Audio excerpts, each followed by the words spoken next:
So our path to healing and our approach to recovery from addiction has to be holistic in nature. It must work at the level of mind and body and spirit. And in order to do that, we need, in some cases, medical approaches, psychological approaches. We definitely need yoga and meditation. Why yoga? It works on the body, it works on the mind. We're using the breath. For 5,000 years, people have been practicing yoga, and the anecdotal evidence has been, I feel better after I practice yoga. So that is enough for me to say, if addiction is dis-ease or distance from ease, recovery should be all about closing the distance between you and ease. Agree. So anything in recovery, which is a valid and legitimate recovery modality, should bring you closer to a sense of ease in your life. That means that the way that you eat, what you eat, is going to be a big factor. That's largely overlooked in addiction treatment. The people that you hang out with, the community that you have, is going to be a big factor. Every input of the media that you watch, all the things that you take in, all of that is going to be a factor in you creating ease in recovery.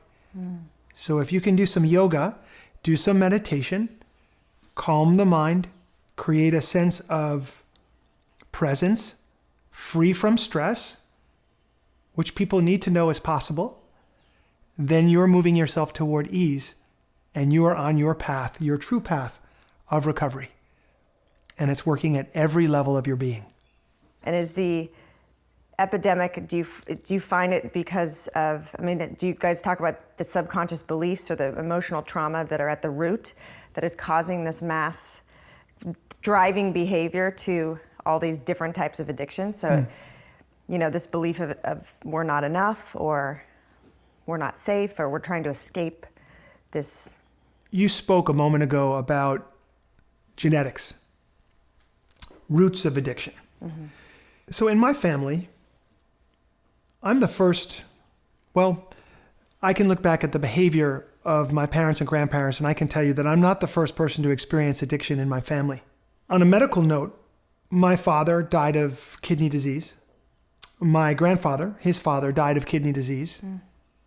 And so people will come to me often and they'll say, Tommy, wow, you really have to be careful. You have a genetic predisposition for kidney disease. Now, as I look at my father's behavior in his life, and I've thought quite a bit about it, my dad, he ate very heavily, particularly at night, particularly when he was stressed out. His go-to was food. He really didn't do any drugs, and he really wasn't an alcoholic at all. But his thing was food. So at night, he would eat often an entire bowl of pasta, huge, or he'd eat a chicken and potatoes, and then he'd go to bed. Now, what we know about eating heavy foods right before you go to bed is you're neither going to sleep well, nor are you going to digest your food well. Your body's a little bit confused. What do I do? Now, if you do that for a night or a couple nights, that's really no big deal. But what if you did that for 20 or 30 years? What would that mean to the systems of your body? How would things break down, right? So my dad ended up, like his dad before him, losing his kidneys. And if you look at that behavior of overeating over and over again, of being exhausted, feeding your exhaustion with caffeine, and stretching the candle from both ends, what's happening? Your adrenals are being worked. You're going into adrenal fatigue, and your kidneys are taking a beating. Now, over 20 or 30 years, the system might break down. So people say to me, you have to really watch out. You have a predisposition for kidney disease. And I say, no, I have a predisposition for eating chicken and potatoes at 10 o'clock at night. That's what I have to watch out for. See, it's the environment, it's the things that I do, the way that I behave, the choices that I make that are going to determine the outcome of my life. That is good news and bad news. I'm actually in the driver's seat, and so are you. I'm not at the mercy of a heredity that's beyond my control. There's no question that I'm influenced by my genetics, as we all are.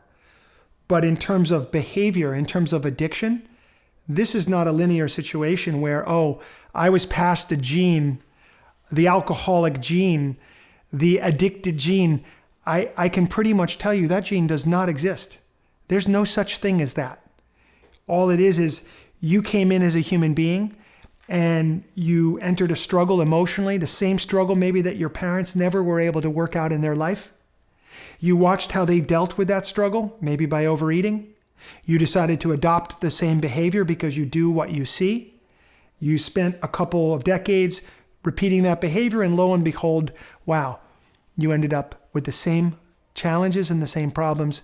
And so in that case, it gets lumped into this genetic thing. Oh, wow. Well, you had a genetic predisposition. It's just simply not true. It's not true at all. Another way I can explain this to you is if you wanted to create an addict out of a child, here's a child, clean slate. Don't you think you'd know what to do? Make the child feel uncomfortable. Separate them from their peers. Create some kind of shame-based existence for the kid. Create inconsistency in their environments. Feed them really bad sugar-filled food.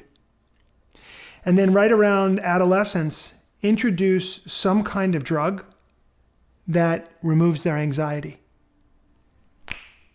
You now have an addict. There's no gene involved. There's no, wow, this was a predisposition. No. You were able to just use your intelligence in a really dark way to create an addict out of a child, which is what people do unconsciously all the time. Now, if you wanted to create a healthy child, a well-balanced and healthy and happy individual, wouldn't you know what to do? Of course. You would create a consistent and loving environment. You would help them to understand their sense of worth. You would help them to navigate their early relationships with their peers. You would show them that having and being able to work with emotions is a great thing, and that we welcome all emotions and you're great for having them and, wonderful.